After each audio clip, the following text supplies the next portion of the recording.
Speaker wa Parliament yakoze ensobi. Omukyala Anita Amongo. Ensobi yakoze yasoka n'ategeera nti Mpuuga ne NUP tebakwatagana. Yandibadde ayita leader of opposition oba n'ayita Muwanga Kivumbi kubanga Muwanga Kivumbi musiraamu. N'abagamba mugende muteketeeko olumbe. Interest za speaker zandibadde 3: family,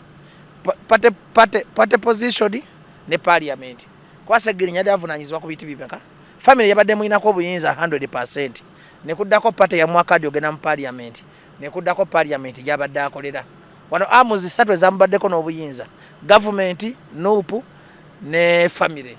Kakati na misiko mwanzo professor yabugumizibwako. Nabadde ntekawo akakiiko akali neutral. Akasobola ku approaching all the three sectors. Ne tukkaanye tukatuzike munaffe mu biki. Naye kati bano badde speaker yadire nawa mukulu Mpuuga obuvunanyizibwa nga takimanyi litakolagana ki era akakavuyo kabadde kalina okukola ki okubaawo kubanga ekyasinze okunnyorwamu byonna gye baziise Segenyo yabadde alina okuzikwa si bwe kiri Justin Mulamba bali bagutwala butwazire wabadde mukulu Mpuuga ne mukulu Mpuuga munenyamu ensobi emu kubanga bwe yandimaze okukola omukono n'alaba nti guganyandikiriza abaana okujja okukola ki okuzika taata waabwe kubanga babadde balina kuzika ssaawa 8 bazise kumpi ssaawa 19 kitundu. Mukulu Mpuuga yabadde alina okugamba abaana mugende mukole ki kuba biri byabaza ne buli omu yabadde ayagala kulaga munne nti nze nkusinga amaki kubanga wano baziise omulambo ogwabadde gulina okuziikibwa era ekisa badde bewala mujjuzo ne bamaze ne bajjawo ne bakola ki ate ekyamazeemu amaanyi Mukulu Mpuuga n'aleeta kafeero kulumbera omusiraamu n'ayimba ennyimba zaffe ez'Abakatuliki ne mu NUP ate mulimu abaana ab'empisa n'aleba security ya Kyagulanyi eya red eyina empisa bafuutu sote abaddala bayina empisa naye ate mulimu n'abo ab'empisa ki nga bennaku yabatuuka ku mutima ne basirwaza busiriwaza kuba maama Segenyo yabadde ayogera ne bimuŋoola ekyo kyabadde kya buswavu nnyo kati kibatamanyi nti gavumenti ebatadde webaagala to act as hooligans era nfumirira buli muntu ali mu NUP nga wampisa mbi kubanga abaavubaganya kibiina kye nti nze kyennenya mu bino byonna butabalansi nga maama Segenyo gwe nsinga okwebaza yabadde mukazi mugezi nti ya balance ze buli muntu yali akoze eki Mpuuga wa Mpuuga ayagalayo buyambi eno mikwano gye omwana we agenza ate yali wa kibiina kya NUP ate nga akolera mu Parliament maama wa Segenyo ye yawangudde mu kino ekintu okuleka bana abasirusiru abamuvuma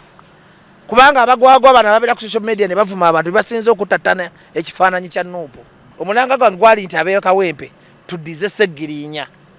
kambenze bajjo nga mpagira omuntu atagenda kuyamba Segenyo temumpulirizamu baba endosinza Alex bangamba yatola shahado yasira mukadda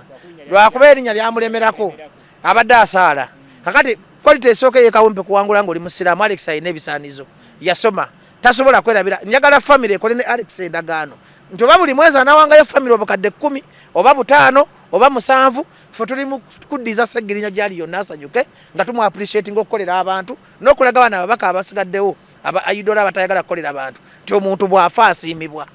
bwanga bamondoosinze ngenda muyirawo omubiri ngenda kola buli ekisoboka oba bipande oba kiki kyonna ne banaatubba akalulu naffe tujja kabba ne tulina okumakinga sure nga omuntu wa family ya Segenyo yadda mupale bwe buba bubbi tujja bukola bwe kuba kulwana tujja kulwana tesikaddamu kwogera ku kamere musajja mufere ayinza n'okwanga n'obulwadde yapanga bupanga omusajja oyo yalemera mu biwaani n'atuvumisa akaana ne katuvuma ne bagamba simanyi luzungu nfiirira kakamiro nyimanyi kalwadde kumbe kali mu biwaani kali kagala kubba gavumenti zinali manyi mulwadde zinaweddemu amaanyi sikyaddamu kudda mu bintu bya kamiliyoni abeere nga mu bubaddi bwe yantomeza ku guno netondera bannayuganda okuwoleza kamiliyoni nga mufere agenda akole bwenzi bwe nze kamiliyoni sikyadda mu sitanti ze obulamu bwange bonna netondera mutabani we Abba nsonyiwa okuvuma nali manyi taatawo mufiiririra nga manyi okoze ensobi Abba nkuwagira kati ndi tiimu Abba yategera taata we ndoza yali mu kabaddi omusajja kamiliyoni wo muvuddemu kamiliyoni sikyadda mu bubaddi bwe obulamu bwange bwensigaza ku nsi